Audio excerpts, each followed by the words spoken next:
Jewelry and chains.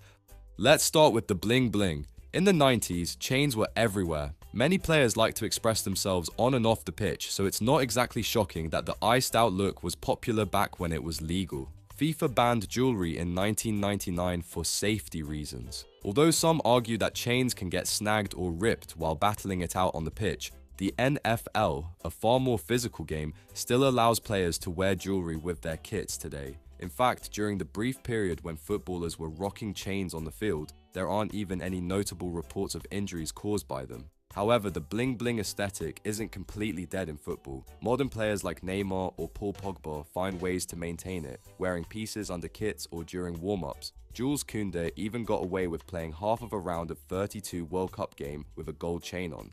It's understandable, but a shame that FIFA banned it because players look way cooler with it on. It's flashy, shows personality, and a little bit of swagger. Headbands. Headbands have been around for decades. They obviously have a very practical use by keeping players' hair and sweat from getting in their eyes, but throughout the years, the headband has been a major tool for fashion statements. Most headbands don't scream for attention, but it allows a player to express individuality in a uniform world. Some players have used it throughout their career, making it in fact become a distinctive sign of their character. Others have simply tried it on some rare occasion or in short periods of identity crisis. Some use the band as a lucky charm, some as a protective band, Wayne Rooney in 2013, and some to try to hide the baldness. And do you remember the Nike Ronaldinho band? It's so iconic that it recently got its own Instagram filter.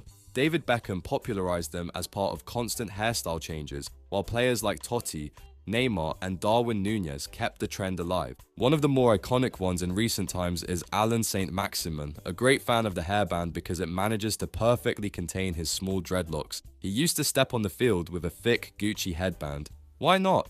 Functionally, it keeps hair out of the eyes, but it's also style, subtle, and personal. Baggy shirts.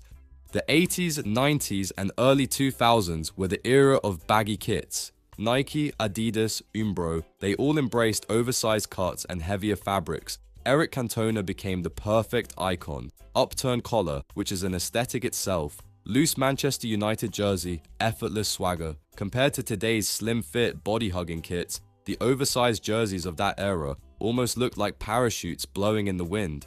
So why exactly were football shirts so baggy back then? It doesn't take a rocket scientist to understand that tight clothing is more aerodynamic and gives players easier movement while doing highly competitive sports. But the truth is that back then manufacturers wasn't as performance-based in their thinking. That came later. Another thing was the materials. Early kits in the 70s and 80s were made from heavy, non-stretch fabrics like cotton and basic polyester, so they had to be cut looser to allow movement. Even as synthetics improved in the 80s and 90s, they still weren't lightweight or form-fitting, so shirts stayed baggy to improve comfort and ventilation. But the big part was fashion. The oversized look was everywhere. Hip-hop, basketball, streetwear, and football followed suit. Big shirts, long sleeves, bold patterns, it all became part of the aesthetic. Today, the aesthetic represents an era when kits were lifestyle garments as much as sportswear.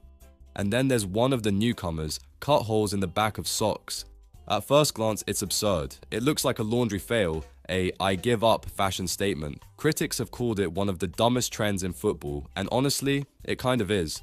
But there's also a functional rationale. Calf muscles swell during matches, blood flow is essential, and tight socks can restrict circulation. The holes relieve pressure at the widest part of the calf, allowing for better circulation and less cramping. Vapor rub on the chest.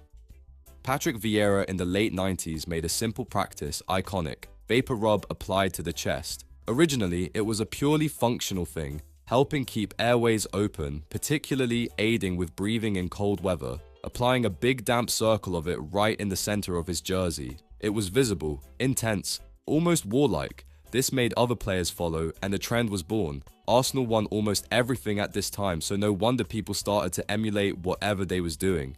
And it's actually gotten popular again in recent times. You see Vinícius Júnior do this, Morgan Rogers, and many more. And why not? It's not doping, and the strong scent can act as a focus or activation ritual for players, giving a sense of being better prepared and refreshed.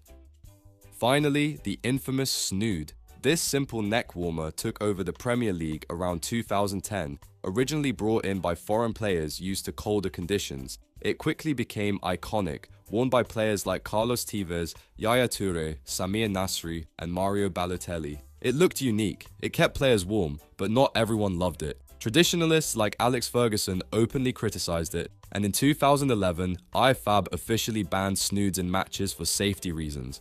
Short-lived, but unforgettable. Thanks for watching, please like, comment, and subscribe. Goodbye.